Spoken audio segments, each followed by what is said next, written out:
इलेबा मेरे यात सूरज ढलता दिखेगा, अरे तोड़ाए तो शमशाना में बढ़ता दिखेगा।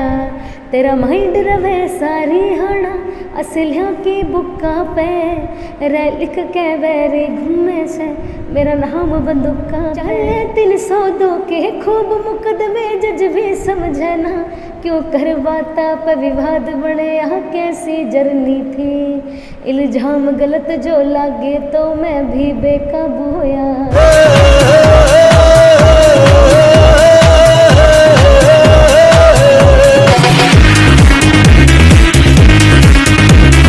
स्वैग इंटू देखने वाले सारे दर्शकों का नमन की और राम राम। आज ऐसी शख्सियत मिलाऊंगे जिसके जोन सा गाना वो है ट्रेंडिंग में है।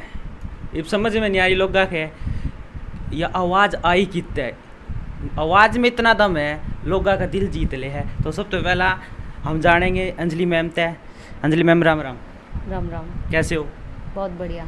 सबसे पहले मैं जानना चाहूँगा कि आपका अंजलि 99 नाम कैसे पड़ा? हाँ, ये सबका ही क्वेरी होता है, सभी पूछते हैं, काफ़ी इंटरव्यूज़ में पूछा गया है। ये 99 का मतलब विनोद चिंपा सर ने रखा था मेरा नाम अंजलि 99, क्योंकि एक तो मेरा सरनेम अंजलि निनानिया था।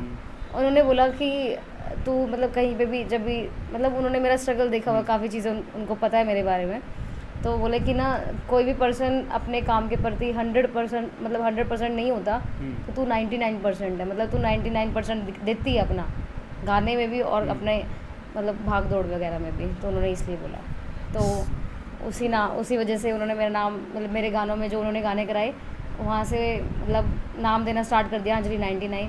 फिर जो जितने भी मेरे गाने आते रहे उसमें सब में मेरा 99 हो गया, तो यही क्लिक हो गया। सिंगिंग लाइन में आपका गुरु कौन है? सिंगिंग लाइन में मेरे गुरु डॉक्टर किरण कपूर मैम हैं, और उससे अलावा भी मेरे टीचर्स हैं, मतलब गुरु ही लगा लो उनको भी। देखो उन्होंने मेरी बहुत मदद करी है, मुझे सिखाया भी है। जैसे गुरु मैंने बोला डॉक्टर किरण कपूर, और एक सर हैं मतलब तिलक मलिक जी, उनको भी मैं गुरु जी बोलती हूँ, क्योंकि वो भी बहुत अच्छे मतलब नेचर है उनका, बहुत सभी बच्चों को मतलब बहुत ज़्यादा मतलब वो सपोर्ट करते हैं।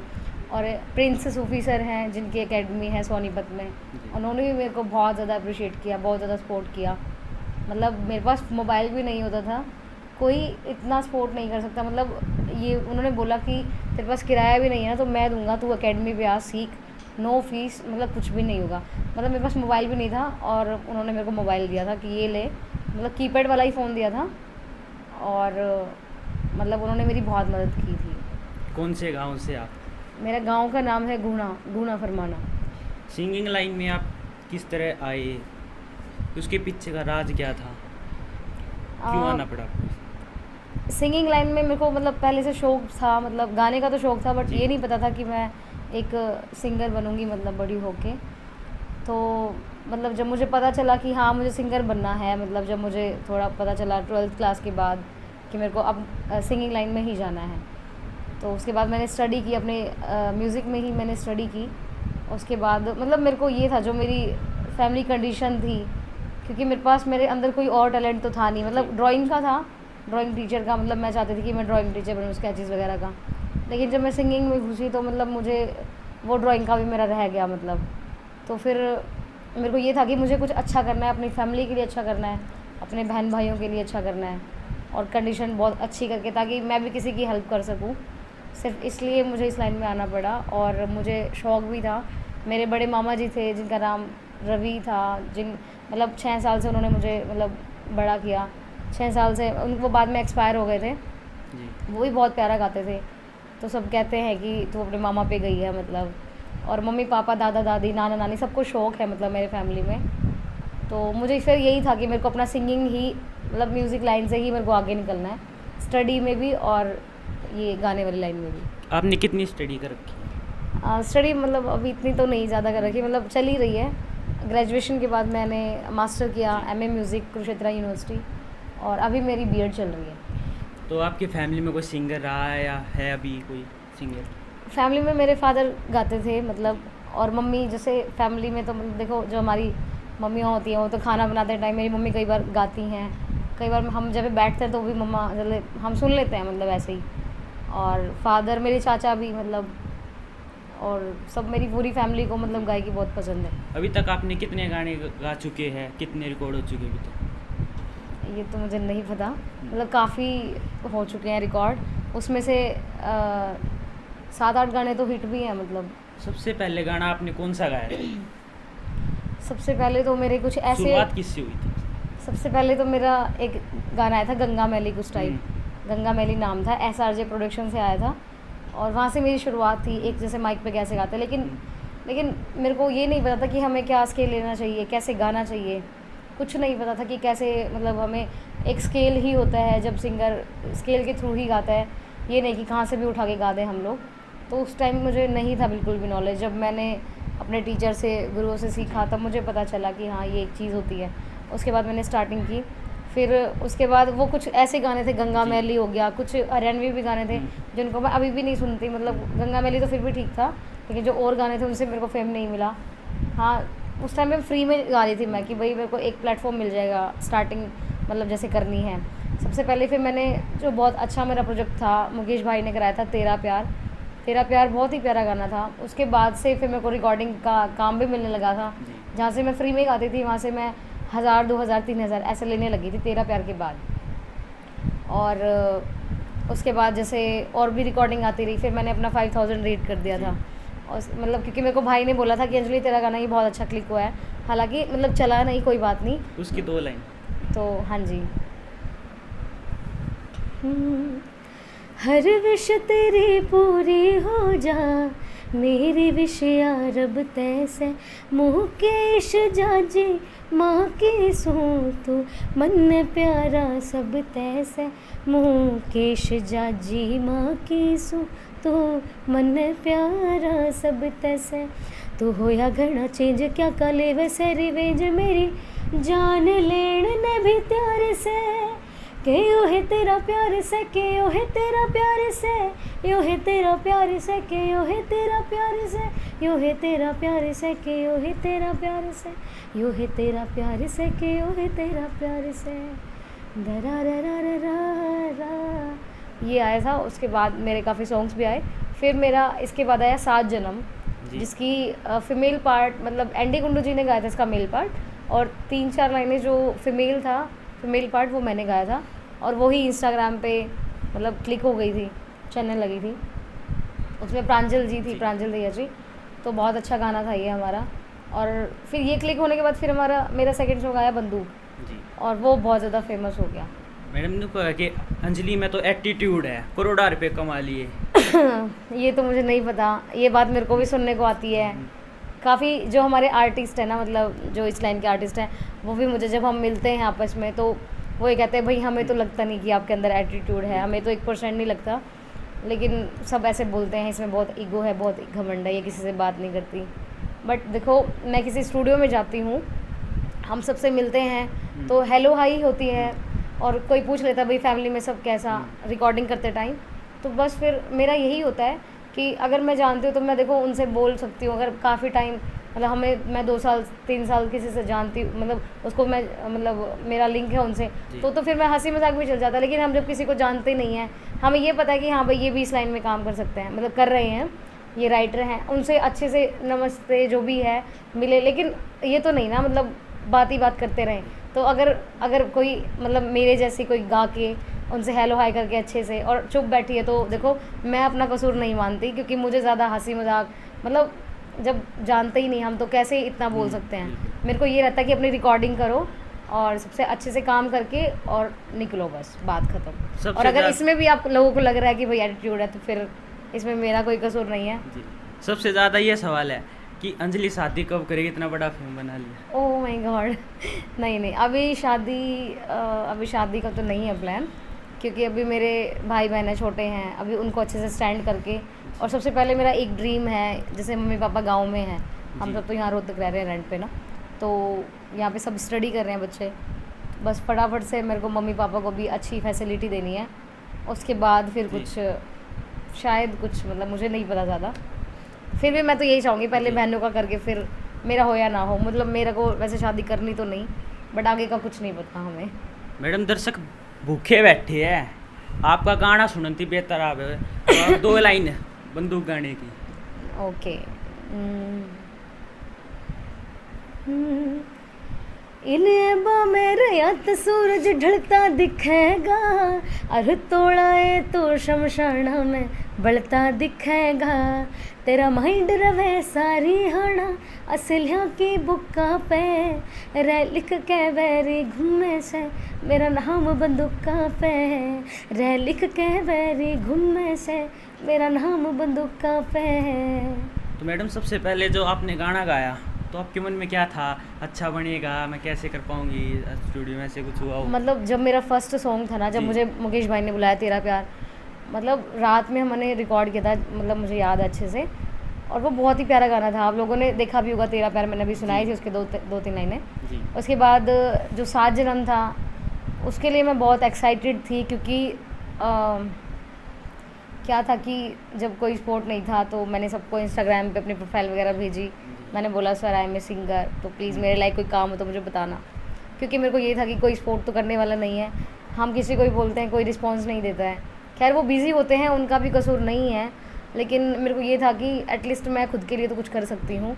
फिर मैंने सबको इंस्टाग्राम पे सब मैसेज वगैरह किए, ये वो, मतलब फिर ऐसे ही मेरे को ऐसे करते करते ही मेरे पास ऐसे ही, जैसे मैंने प्रोफाइल भेजी, जी। इनको भेजी थी एंडी कुंडू जी की जो मैनेजमेंट है इनको भी, तो इनका ही मेरे पास कॉल आता है 1 महीने बाद कि हमने गाना कराना है, उसमें 4 लाइन है मैम आपकी। तो जब मैं गई तो मैं खुशी के मारे कूद रही थी, ये मतलब मैं मेरे को अच्छा प्रोजेक्ट मिला है, मतलब काफ़ी बहुत टाइम बाद। तो मैं थोड़ा इमोशनल भी हो गई थी गाने से पहले, मतलब जाने से पहले, लेकिन कॉल में ही मैं इतनी खुश थी कि चलो मुझे एटलीस्ट एक अच्छा प्रोजेक्ट मिल रहा है फ़िलहाल, तो मैं करने गई। खैर उनको नहीं पता इतनी सारी बातें मैंने सोची थी, बट जब किसी को कुछ नहीं मिलता तो मेरे लिए वो बहुत बड़ी बात थी। तो जब गाना आया, मतलब मैंने गा दिया अच्छा, लेकिन एक डर था कि यार पता नहीं कैसा होगा, क्योंकि थोड़ा सा स्केल अप था। जो ये लाइन है ना, साथ जन्माते छोटू कोन्या साथ में जय में तो गया मैंने, ये थोड़ी ऊंची लाइन थी। मुझे लगा कि क्या पता ना भी हो, बट ये था कि मेरे को अपना बेस्ट देना है। मैं डरी तो नहीं थी, लेकिन बस ये था कि मेरे को अपना बेस्ट देना है, और फिर वो हो भी गया, फाइनल हो गया। और उसके बाद बंदूक सॉन्ग हुआ, लेकिन बंदूक सॉन्ग फिर एमजे में था, और एमजे स्टूडियो में हमारी ये खासियत है क्योंकि वहाँ पे मुकेश भाई हैं मेरे, और मैंने सारा अपना परिवार सा है, मतलब स्टार्टिंग से, जैसे स्टार्टिंग तो लगा लो वहीं से हुई है मेरी ना, तो वहाँ पे मुझे कभी डर नहीं लगा किसी भी गाने को लेके। तो बंदूक मेरा वहीं से रिकॉर्ड हुआ था सबसे पहले, अमन ने कंपोज किया था बंदूक गाना। फिर कुछ भी मिस हैपनिंग हो गई थी, फिर इस गाने को मतलब पता नहीं क्या हुआ था, डिलीट वगैरह हो गया था, फिर दोबारा से इन्होंने पिन्ना जी ने किया था इनका, मैडम इनको गाना। दर्शक आगड़ों का देखन लाग रही है और युमारी के देख का हसन लाग रही है, तो बंदूक की 2 लाइन है तो ओके, बंदूक का तो मैंने गा दिया ना, इन भगत एल्बम में। आदमी गा दो। भगत आदमी क्यों बैरी तेरी खुदे कबर रवे से, मेरी सारी हाना टीवी पे खबर रवे से, क्यों कर कानून कथा गया तू ते सख्त आदमी था, दुनिया बदमाश बनागी ना मैं भगत आदमी था रे, दुनिया बदमाश बनागी ना मैं भगत आदमी था। Thank you. तो होता है कि जैसे लड़की को घर से बाहर नहीं जाने देते, तो आप उन लड़कियों को क्या कहना चाहेंगे जो इस लाइन में आना चाहती है लेकिन घर की सपोर्ट नहीं है? आपकी कितनी सपोर्ट थी, आप किस तरह इस लाइन से आपने गाने रिकॉर्ड किए? सपोर्ट तो देखो, वैसे कभी पेरेंट्स ने मुझे कहीं जाने से मना नहीं किया कि यहाँ नहीं जाना वहाँ नहीं जाना। हमेशा से बचपन से ही पापा ये बोलते आए थे कि जैसे कोई भी काम होता था ना, कोर्ट वगैरह में कोई कुछ फाइल लगवानी है या कुछ भी कोई भी कागज़ वगैरह बनवाना है, पापा जाते ही नहीं थे साथ में। एडमिशन कराना है तब भी नहीं जाते थे, कहते थे अपना काम खुद कर और खुद सीख, मतलब। तो ये बात तो पापा ने मतलब मेरे को बचपन से ही सिखाई है, स्पेशली मुझे, बहनों को तो नहीं। तो मतलब फिर मैं अपना अकेले काम करती थी, एडमिशन वगैरह या कुछ भी, तो मुझे पापा और ने कभी नहीं रोका। लेकिन जब म्यूज़िक लाइन में जब मैं चाह रही थी मैं कुछ करूँ, लेट शेट आना होता था, तभी ज़्यादा लड़ाइयाँ होती थी घर में कि लेट क्यों आ रही है, नहीं करना हमने कोई गाना, ये नहीं करना। मैंने कहा पापा मैं आगे जाके फेमस हो जाऊँगी, आप लोगों का नाम होगा, हमें तो नीड ही नहीं है, हमें ज़रूरत नहीं है ऐसे वैसे काम की, नहीं करना। तो जब मुझे लगा कि कोई मान ही नहीं रहा है, मम्मी को बोलूँ तो मम्मी खाम का पिटेगी, तो फिर मुझे लगा कि यार कुछ ना कुछ करना पड़ेगा। मेरे लेट जाने से इतना ज़्यादा, मतलब मेरी वजह से सबकी पिटाई हो रही है, तो मैं कहा कुछ करना पड़ेगा। तो मेरी फ्रेंड थी प्रीति, वो सोनीपत में ही थी, मतलब जब मैं अपने जीवम कॉलेज में जाती थी तो जब मुझे रिकॉर्डिंग करना पड़ता था तो मैं घर झूठ बोलती थी, मम्मी को सच बता के मैं बोलती थी कि मम्मा मेरी रिकॉर्डिंग है तो आप पापा को बोलना भाई मेरा प्रोग्राम है, तो इसलिए नहीं है, वो कॉलेज का प्रोग्राम था। तो फिर उसके बाद मैं जब रिकॉर्डिंग करके मैं जल्दी फ्री भी हो जाती थी 6 बजे या 7 बजे, 6-7 तो नॉर्मल होते हैं गर्मियों में तो, लेकिन कभी कभी जब सर्दी भी थी तब तो बिल्कुल ही, जब तो 4 बजे ही हम फ्री हो जाएं, अंधेरा हो जाता था। तो कई बार लेट जाने से बहुत ज़्यादा पिटाई भी होती थी, झगड़े होते थे घर में हमारे, लोग कुछ बोलते थे, पापा को और दिमाग ख़राब होता था, भाई तेरी छोड़ी तो रात रात को इतनी बजे आती है। और गांव में पहली बात कोई फैसिलिटी नहीं थी, कोई भी मतलब बस भी नहीं आती थी, तो हमारे पास कोई व्हीकल नहीं था, तो गांव के लोग लिफ्ट भी लेके बोलते जाना हैं। पड़ता था। तो पापा को बोल देते थे, जैसे पापा जी। कई बार बकरियों को लेके हमारी जब चराने जाते थे तो कई बार बोल देते थे कि भाई समय तेरी तो छोरी फलाने की बाइक पर गई थी बैठ गए। वो ये नहीं देखते थे कि भाई अगली को कॉलेज जाना पड़ता है, और मेरे को उस टाइम पे मेरे को कॉलेज में हमेशा लेट पहुंचती थी, ये बात मेरे टीचर्स को भी पता था। सबसे पहला पीरियड होता था मेरा म्यूज़िक का, और मैम हमेशा मेरे को मतलब डांटती थी, लेकिन उस डांट में प्यार होता था, वो डांटना नहीं था। मैम को पता था कि ये मतलब इसको कुछ मिलता नहीं है। मैं तो इतना स्ट्रगल, मतलब मैं बड़ा दुखी हो ही जाती थी कि कोई व्हीकल नहीं है, फिर भी हम किसी की लिफ्ट लेके जा रहे हैं, लेकिन लोगों का कहना था कि भाई ये है वो है। तो पापा को मैंने यही बोला, मैं कहा पापा कोई बात नहीं। तो फिर मैंने छुप छुप के जाना स्टार्ट किया मम्मी को बता के, और धीरे धीरे फिर ऐसे ही मेरे मतलब गाने आते रहे। जब मेरा कोई एक पहला गाना है वो हिट तो नहीं था, नॉर्मल था, पापा को बहुत खुशी हुई थी, लेकिन तब भी पापा नहीं मतलब माने थे, तब भी मतलब सपोर्ट नहीं करते थे। धीरे धीरे फिर मैं जब कुरुक्षेत्रा गई एमए के मतलब ग्रेजुएशन करने के बाद कुरुक्षेत्रा गई, तब मेरा मतलब मेरे काम स्टार्ट हो गया वहाँ से। और मैं कुरुक्षेत्रा को अपने लिए बहुत ज़्यादा लकी मानती हूँ, बहुत ज़्यादा लकी, कि जहाँ से उस टाइम पे कुछ भी नहीं था। जब मैं ग्रेजुएशन करके अपने घर से गई, सिर्फ पापा ने मेरे को सिर्फ 1000 रुपये दिए थे, क्योंकि घर की अब पापा भी कुछ नहीं कर सकते थे। देखो जो कंडीशन, मैं फैमिली को नहीं दोष ठहराऊंगी, अब जो कंडीशन नहीं थी वो भी कुछ नहीं कर सकते, लेकिन फिर भी उन्होंने बोला बेटा कुछ चाहिए। मैंने उनको बोला, मैं कहा पापा मेरे पास है। अगर मैं उनको बोलती कि पापा नहीं है तो वो कैसे भी करके जहाँ से भी जहाँ मर्जी एडजस्ट करके मेरे को देते, बट मेरे को नहीं उनको तंग करना था, कि मैं नहीं चाहती थी कि वो बैंक से निकालें या कहीं से भी। तो मुझे नहीं पता था मैं आगे क्या करूँगी, सिर्फ 1000 रुपये लेके मैं कुरुक्षेत्रा चली गई। और फिर मुझे वहाँ से मैंने कुरुक्षेत्रा से बहुत कुछ सीखा है वहाँ रह के, कि कैसे जब हमारे पास मनी नहीं होता, पैसे नहीं होते, जब हमारे पास 100 रुपये भी नहीं होते तो हम कैसे रहते हैं। तो वो सारा मैंने फेस किया है। उसके बाद फिर ये 7 जन्म गाना, और फिर धीरे धीरे आते रहे प्रोजेक्ट। जब आपकी सिंगिंग में आपका उत्साह था और आप सिंगिंग में जाना चाहते थे, तो आप सबसे पहले आपने कहा भी कि मेरा गाना रिकॉर्ड कर लो, आप कहाँ गए, और सबसे ज़्यादा आपको सिंगिंग लाइन में किसने सपोर्ट किया? कोई राइटर, कोई सिंगर, किसने सपोर्ट? सबसे ज़्यादा सपोर्ट मेरे को VR ब्रोज जिनका स्टूडियो है, विनोद चिंपा सर और पुरुषोत्तम भैया जी। सबसे पहले ना, विनोद चिंपा सर, पुरुषोत्तम गोस्वामी भैया, और मेरे मुकेश जी भाई जी। और मेरे टीचर्स तो हैं ही, मैंने आपको बताया था, मेरी डॉक्टर किरण कपूर मैम, प्रिंस सूफी सर, तिलक मलिक गुरुजी, इन सब ने मेरे टीचर्स भी, मेरे जो स्कूल के जो टीचर्स रहे हैं, जिन्होंने मेरी 12th भी बिल्कुल फ्री में करवाई, क्योंकि सिर्फ बोर्ड की फ़ीस ली थी उस टाइम पर उन्होंने 2000 रुपये, और कोई फ़ीस नहीं ली थी उन्होंने। तो इन सब ने मुझे बहुत सपोर्ट किया, मेरे फ्रेंड्स ने भी मुझे सपोर्ट्स किया। जी। आज पहले के टाइम में और आज के टाइम में आपने आसमान को छू लिया है, तो वो कौन सा पल था जो आप आज तक नहीं भूल पाए? वो पल अभी मुझे लास्ट ईयर एक अवार्ड मिला था मतलब मेरे लिए देखो बहुत बड़ी बात थी, क्योंकि यूथ फेस्टिवल जो कॉलेज में थे तब तो बहुत ट्रॉफीज़ मैंने जीती हैं, मतलब घर पे बहुत सारी रखी हैं, कम से कम 70-80 तो होंगी मेरे घर पे, वो यूथ फेस्टिवल की थी। और कि ऐसा हम- कौन लेकिन सा पल जब था? मुझे एक ये जब मतलब मेरे गाने आए जी। बंदूक, मतलब मैं नॉमिनी निकली थी उसमें, नॉमिनी थी मैं, मेरा नाम था, तो मुझे राइजिंग स्टार का अवार्ड मिला अंजलि 99 के नाम से मेरे। तो वहाँ पे सारे ही सेलिब्रिटीज़ थे, सभी मतलब जिनका जो अपने हरियाणा के हैं, उनके सामने मुझे अवार्ड मिला, तो मुझे बहुत अच्छा प्राउड फील हुआ, मतलब मुझे मतलब एक अलग फील था उस टाइम पे। मैं इमोशनल बहुत ज़्यादा होती हूँ जी। मिनट में, तो वो मेरे लिए बहुत बड़ी चीज़ थी। और मेरे फादर भी थे वहाँ पे, स्टेज पे नहीं आ पाए थे क्योंकि वो थोड़ा सा पीछे थे। तो ऐसा कौन सा पल है जिसके आप अंदर से टूट गए, आपको लगा अब सिंगिंग छोड़ देनी चाहिए, ऐसा कोई पल रहा हो? ये तो ऐसा तो कभी नहीं हुआ, कि मतलब कभी कभार हो जाता है जब हम बहुत सारी कोशिश करते हाँ। हैं, कोई गाना नहीं आ रहा हमारा, मतलब हम कई बार ऐसा होता था कि खुद से पैसे किराया नहीं होता था, किसी से लेके और तब जाना होता था मुझे। एक बार तो मैं किसी से 1000 रुपये उधार लेके एक दीदी से जी। सोनीपत में है वो पायल ब्यूटी पार्लर, उनसे लेके मैंने 1000 रुपये और मैं राजस्थान साइड गई। मैं नाम नहीं लेना चाहूँगी किसी का भी। जी। तो मैं उनके पास गई, 3 बजे मैं वहाँ पे पहुँच गई थी स्टूडियो में। उसके बाद उन्होंने रात के 1 बजा दिया ऐसे ही बैठे बैठे, कभी उनके पास कोई आ रहा था, कभी कोई आ रहा था। और मैंने रिक्वेस्ट किया था कि देखो मैं उस टाइम पे म्यूज़िक टीचर थी, आज से 2 साल पहले। किसी आर्टिस्ट ने बोला हो कि मैं तेरा गाना रिकॉर्ड नहीं करूँगा, ऐसा कभी हुआ हो? नहीं, ऐसा कभी भी नहीं हुआ। किसी भी आर्टिस्ट ने ऐसा नहीं कहा कि हम आपके साथ काम नहीं करेंगे या जी। गाना रिकॉर्ड नहीं करूँगा। तो आज आपके गाने 100 मिलियन क्रॉस करने वाले हैं, और जो आपका भी गाना ट्रेंडिंग में चल रहा है उसकी 2 लाइन। इल्ज़ाम। जी।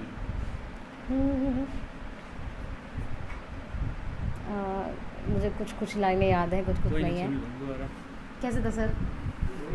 हाँ, मैं भूल गई। जब कभी ऐसा हुआ है किसी कलाकार ने बोला मैं तेरा गाना रिकॉर्ड नहीं करूँगा? नहीं, ऐसा कभी नहीं बोला, किसी ने भी नहीं बोला। मतलब सब अच्छे हैं, सबसे अच्छा ही मतलब लिंक है कोई भी, मतलब ऐसा तो कभी हुआ नहीं, मतलब किसी ने कुछ ऐसा बोला हो। मैम आपके गाने अब 100 मिलियन क्रॉस करने वाले हैं, और आज आपका गाना इल्ज़ाम ट्रेंडिंग में चल रहा है, हर शादी ब्याह पार्टी में चल रहा है, तो उसकी कोई 2 लाइन दर्शकों को। चल 302 के खूब मुकदमे जज भी समझना, क्यों करवाता पे विवाद बने, यहाँ कैसी जर्नी थी। इल्जाम गलत जो लागे तो मैं भी बेकाबू हो यार, उबाल घात में सदा बाप के खून में गर्मी थी। तो क्या संदेश देना चाहोगे लास्ट में दर्शकों को? यही कहना चाहूँगी कि लाइक करो, सपोर्ट करो इनके चैनल को, और सभी आर्टिस्ट को मतलब आपको मतलब सबकी हेल्प करो, सभी को सपोर्ट करो। थैंक यू सो मच, और आप लोगों का भी थैंक यू जो आप यहाँ पे आए इतनी दूर से। तो वीडियो किसी एक लाइक कर दियो, कमेंट कर दियो, चैनल सब्सक्राइब कर दियो। मिलेंगे अगले इंटरव्यू में। जय हिंद, जय भारत।